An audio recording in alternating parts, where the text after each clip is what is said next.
ચેતર વસાવાના નજીકના ગણાતા નિરંજન વસાવાનો ભાઈ દારૂની સાથે પકડાયો અને આ વાતને લઈ અનેક ચર્ચાઓ થઈ, પરંતુ હવે વાત ક્યાંક ને ક્યાંક ફરી એકવાર મનસુખ વસાવા પર આવીને ઊભી રહી છે અને હવે એવું કહેવામાં આવી રહ્યું છે કે આ આખું મનસુખ વસાવાનું કાવતરું હતું।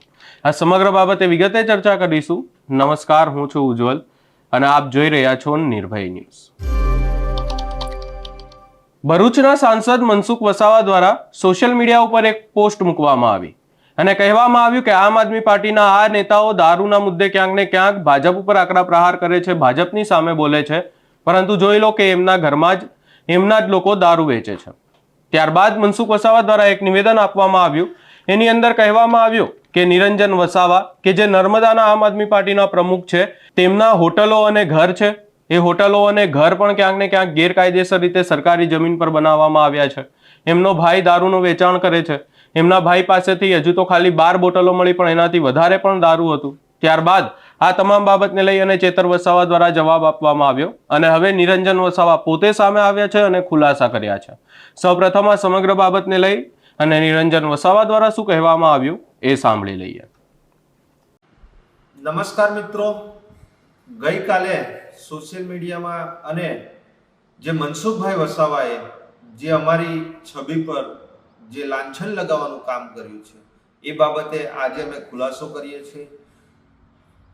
વીરભદ્રસિંહ એ અમારો નાનો ભાઈ છે અને અમારા નાના ભાઈના ઘરે નર્મદા પોલીસ ત્યાં જાય છે અને ત્યાં ગાડી જે 11 જેટલા જે નાના કોટરિયા ત્યાં ગાડી એક થેલીમાં એક કાં તો એમના જ કોઈ માણસો મૂકી ગયા છે અને મનસુખભાઈ વસાવા દ્વારા મારા ભાઈ પર ખોટી એફઆઈઆર કરવામાં આવી અને એમાં નિરંજન વસાવાનું પણ નામનો સમાવેશ કરવામાં આવે કે 5 પેટી દારૂ છે। પણ ત્યાં ગાડી તમામ અમારા ગામના અને અમારા પરિવારના લોકો હતા, એટલે આ બાબતે કોઈ પણ જાતના એમને પુરાવા મળ્યા નથી અને ખોટી રીતે અમારી પર જે લાંછન લગાવવાનું આ કામ કરી રહ્યા છે મનસુખભાઈ વસાવા। અને એની સાથે સાથે અમે કહેવા માંગશું કે જે અમારી હોટલ એટલે કે પતરાવાળો શેડ છે વૃંદાવન હોટલ, તે અને આ જે મકાનમાં હું રહું છું એ મકાનનો આ સર્વે નંબર છે, એમાં અહીંયા નામ લખેલું છે નિરંજનભાઈ નગીનભાઈ વસાવા અને જે આ બીજો સર્વે નંબર છે એમાં પણ અહીંયા મારા ફાધરનું અને મારું પોતાનું નામ લખેલું છે। આ અમારી પોતાની માલિકીની જમીન છે અને એમાં આજે અમે ગ્રેજ્યુએટ હોવા છતાં પણ આજે અમારી પાસે આ સરકાર દ્વારા કોઈ ભરતી નથી કરવામાં આવતી, એના માટે અમે એક હોટલનો ધંધો અમે કરીએ છીએ પોતાનું જીવન ગુજરાન ચલાવવા માટે। પણ આ મનસુખભાઈ વસાવાને ક્યાંક ને ક્યાંક અમારી દિવસે ને દિવસે જે લોકપ્રિયતા વધી રહી છે એ એમને ક્યાંક ને ક્યાંક ખૂંચી રહી છે, એટલે વારંવાર એ અમારી છબી ખરાબ કરવાનો પ્રયત્ન કરે છે, અમને ક્યાંક ને ક્યાંક કાઉન્ટર અને ટાર્ગેટ કરે છે। મનસુખભાઈ વસાવા તમારી સાથે જે જિલ્લા પ્રમુખ ફરે છે, નર્મદા જિલ્લાના ભારતીય જનતા પાર્ટીના પ્રમુખ, જે અગાઉ મહામંત્રી હતા જિલ્લાના, એ પોતે અહીંયા ગાડી નર્મદા જિલ્લામાં નર્મદા પોલીસને સાથે રાખીને ગાડીની પેટ્રોલિંગ કરીને અને પોતે રાજપીપળામાં તેમજ સમગ્ર નર્મદા જિલ્લામાં એ લોકો મોટા મોટા કન્ટેનરો, આઈસર ગાડીઓ અને પિકઅપ ગાડીઓનું કટિંગ કરાવે છે અને સપ્લાય કરે છે। એની સાથે સાથે ડેડિયાપાડા 2022માં લડી ચૂકેલા વિધાનસભા અને હાલમાં જિલ્લા પંચાયતના સદસ્ય છે એવા હિતેશભાઈ વસાવા, જેઓ ના ઘરની આજુબાજુના ભાગે અને આગળ પાછળના ભાગે અત્યારે હાલમાં પણ ખુલ્લે આમ ત્યાં ગાડી દારૂ, જે ઇંગ્લિશ દારૂ ખુલ્લે આમ વેચાઈ રહ્યો છે અને આરોગ્ય સમિતિના ચેરમેન જે હાલ અહીંયા અમારા નાંદોદમાં જે જિલ્લા પંચાયતના સદસ્ય છે એમના ઘરે પણ અને એમના વિસ્તારમાં પણ ખુલ્લે આમ કન્ટેનરો અને આઈસર ગાડીઓનું કટિંગ ત્યાં ગાડી થાય છે। અને આ મનસુખભાઈ વસાવા જે સ્ટેજ પર બેસે છે એ સ્ટેજ પર એમને ખબર નથી પડતી કે આજુબાજુમાં તમારી આજુબાજુમાં જે બેઠેલા છે એ કોઈ બુટલેગર તો નથી ને। મનસુખભાઈ, તમે આજે 11 જે નાના કોટરિયાની વાત કરો છો અને અમે અમારી છબી ખરાબ કરવાનો જે પ્રયત્ન કરો છો, આજે તમારા જે સાથે બેસેલા જિલ્લા પ્રમુખ હોય, જિલ્લા પંચાયતના સદસ્યો હોય, એ પોતે અહીંયા નર્મદા જિલ્લામાં મોટામાં મોટા બુટલેગરો છે. અને આજે એના માટે તમને આ પુરાવો પણ આપું. આ અહીંયા ગાડી જે નીલ રાવ, જે નર્મદા જિલ્લાના પ્રમુખ છે, નગરપાલિકાના પ્રમુખ છે, એમનો જ ડ્રાઈવર આજે 17 લાખ રૂપિયાનો મુદ્દામાલ અહીંયા ગાડી જે સ્ટેટ મોનિટરિંગ ટીમે પકડ્યો છે. અને એવા અહીંયા ગાડી ભૂતકાળમાં પણ આઈસરો પકડી છે, અહીંયા ઘણી બધી પિકઅપો પકડી છે. આ કોઈ મુદ્દો જૂનો નથી. આ 19/7/2025 નો છે. અને અહીંયા ગાડી 17 લાખ રૂપિયાનો આ મુદ્દામાલ છે. પણ તેમ છતાં પણ આ નર્મદા જિલ્લાના જિલ્લા પ્રમુખનો ડ્રાઈવર છે, એટલે એની પર કોઈ પણ જાતની એક્શન લેવાતી નથી. અને નર્મદા જિલ્લાનો પ્રમુખ એ પોતે બુટલેગર થઈ અને આ બધા કામો કરી રહ્યા છે.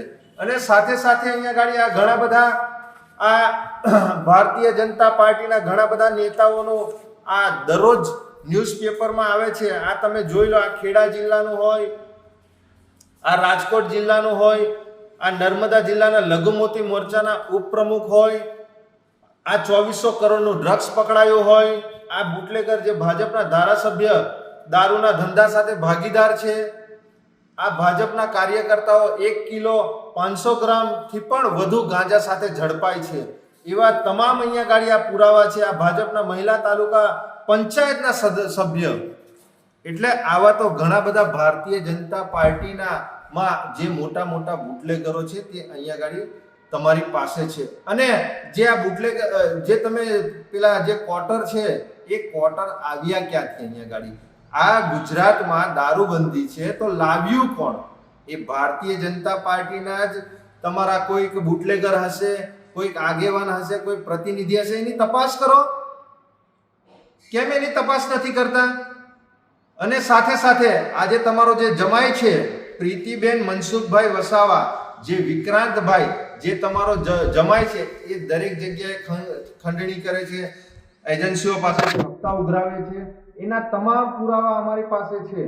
અને મનસુખભાઈ વસાવા આજે મનરેગા મુદ્દા પર જે 2500 કરોડ રૂપિયાનું જે કૌભાંડ છે, એ બાબતે તમે કેમ મૌન છો?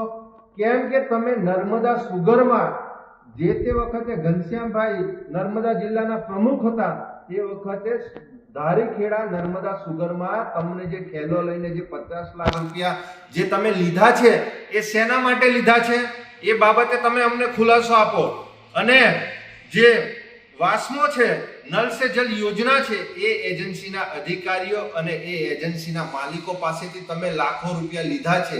એ લાખો રૂપિયા શેના માટે લીધા છે એ બાબતે પણ તમે ખુલાસો કરો. મનસુખભાઈ વસાવા, આજે તમે 11 બોટલની વાત કરો છો. અરે 11,000 બોટલ, લાખો રૂપિયાનો દારૂ આ નર્મદા જિલ્લામાં રેલમ છેલમ થાય છે. અને અહીંયા ગાડી સ્ટેટ મોનિટરિંગની ટીમ આવીને અહીંયા ગાડી રેડ પાડે છે. નર્મદા જિલ્લાની પોલીસ શું કરે છે? એ હપ્તા લે છે. એમને હપ્તા મળે છે, એટલા માટે આ જે મોટા મોટા બુટલેગરો છે એમની પર રેડ નથી પાડતી. કેમ સ્ટેટ મોનિટરિંગની ટીમે અહીંયા ગાડી આવવું પડે? કેમ કે અહીંયા ગાડી ભારતીય જનતા પાર્ટીના ઘણા બધા નેતાઓ, એ તાલુકા પંચાયતના સદસ્ય હોય, જિલ્લા પંચાયતના સદસ્ય હોય, સરપંચ હોય કે આગેવાનો હોય કે નર્મદા જિલ્લાના પ્રમુખ હોય, એ પોતે આ દારૂનો ધંધો અને પોતે બુટલેગરો છે. એના માટે આ મનસુખભાઈ વસાવા એ બાબતે આજે કંઈ પણ બોલતા નથી. અને મનસુખભાઈ વસાવા, તમે જે ગામમાંથી આવો છો, વાઘપુરા ગામમાં, એ ગામમાં પણ ત્યાં ગાડી ખુલે આમ ઘરે ઘરે દારૂ મળે છે. નર્મદા જિલ્લામાં જેટલા પણ પોલીસ સ્ટેશનો આવ્યા છે, એ પોલીસ સ્ટેશનની ફક્ત 200 ને 500 મીટરના અંતરમાં ખુલે આમ દારૂ મળે છે. ખુલે આમ આંકડા જુગારનો ધંધો ચાલે છે. કેમ તે બાબતે કોઈ બોલતા નથી? કેમ કે ક્યાંક ને ક્યાંક અમને લાગી રહ્યું છે મનસુખ વસાવાને પણ ત્યાં ગાડી હપ્તા મળે છે, ભાજપના નેતાઓને પણ હપ્તા મળે છે, અને નર્મદા જિલ્લાની પોલીસને પણ હપ્તા મળે છે. એ માટે આ બાબતે કોઈ બોલતા નથી. આ તો આવનાર નિરંજન વસાવાનું કદ દિવસે ને દિવસે એમની લોકચાહના અને કદ વધતું જાય છે. એટલે મનસુખભાઈ વસાવા નિરંજનભાઈ વસાવાને અને એમના પરિવારને વ્યક્તિગત ટાર્ગેટ કરે છે. મનસુખભાઈ, તમે તમારી માનું દૂધ પીધું હોય તો આવી જાઓ ડિબેટમાં, તમારા જિલ્લા પ્રમુખ, જિલ્લા પંચાયતના સદસ્યોને અને બધાને લઈને તો આપણે જાહેરમાં ડિબેટ કરીએ આ બાબતે. અમે તમને અહીંયા વિડીયોના માધ્યમથી આજે તો તમને અમે સંદેશ પહોંચાડીએ છીએ અને આ બાબતે અમે તમને ખુલાસો કરીએ છીએ. જે અમે તમને કીધું છે એ બાબતે પણ નર્મદા પોલીસ અને જિલ્લા પ્રશાસનને સાથે રાખીને આ બાબતે તમે ખુલાસો અમને આપજો. અને સાથે સાથે આજે મનસુખભાઈ વસાવા એ ફક્ત નિરંજન વસાવાને ટાર્ગેટ નથી કરતા. ચૈતરભાઈ વસાવા ધારાસભ્ય છે, એમના પણ મકાનની વાત કરી હતી.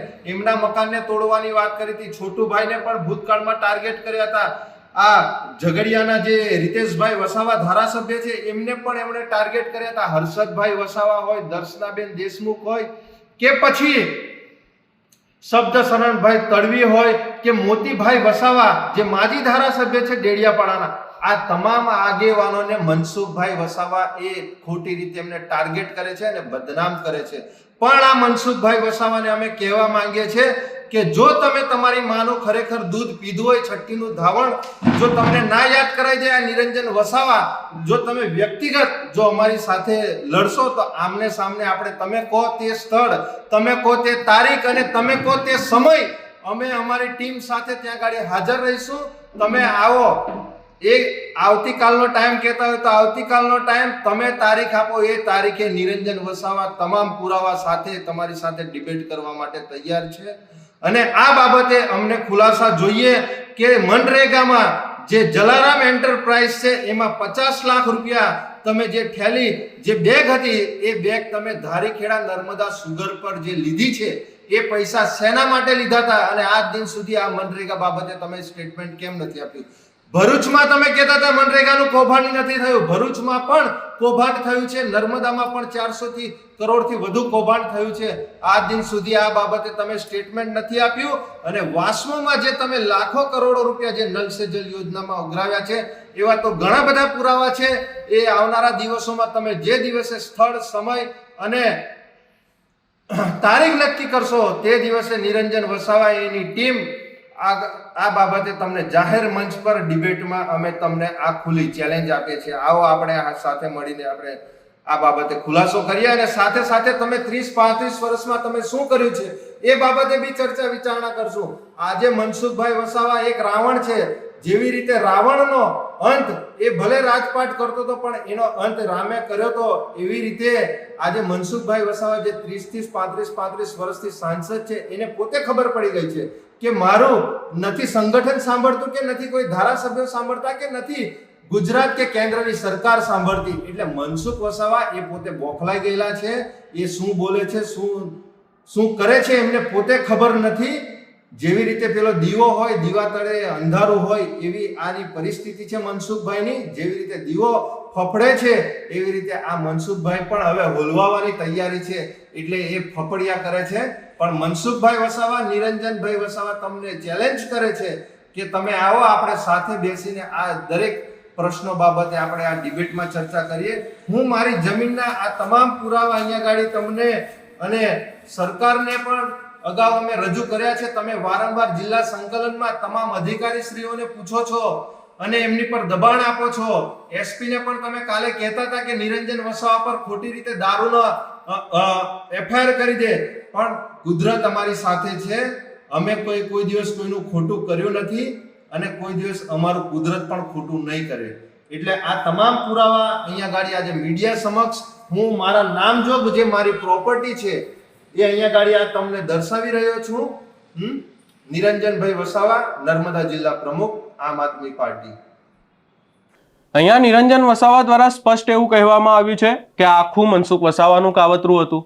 એ લોકોને ક્યાંક ને ક્યાંક બદનામ કરવા માટે, એમના પરિવારને બદનામ કરવા માટે આખું મનસુખ વસાવા દ્વારા વાત કરવામાં આવી હોય એવું કહેવામાં આવ્યું. વધુમાં અહીંયા એમણે એમના હોટલના અને ઘરના જે છે એ કાગળ પણ બતાવવામાં આવ્યા. કહેવામાં આવ્યું કે આ કાગળો જોઈ લો કે અમારા ઘર અને હોટલો ક્યાં બનેલા છે, કોની જમીન પર બનેલા છે, એવી વાત કરવામાં આવી. એટલે કે હવે આ આખો મામલો ફરી એકવાર ગરમાયો છે. આક્ષેપ પ્રતિ આક્ષેપો કરવામાં આવી રહ્યા છે. પોલીસ દ્વારા આખા મામલાની હાલ તપાસ ચાલુ છે. આ સમગ્ર બાબતે આપનો શું અભિપ્રાય છે એ અમને કમેન્ટ કરી જરૂર જણાવશો. અમારી ચેનલ નિર્ભય ન્યૂઝને લાઇક, શેર, સબસ્ક્રાઇબ કરવાનું ભૂલશો નહીં.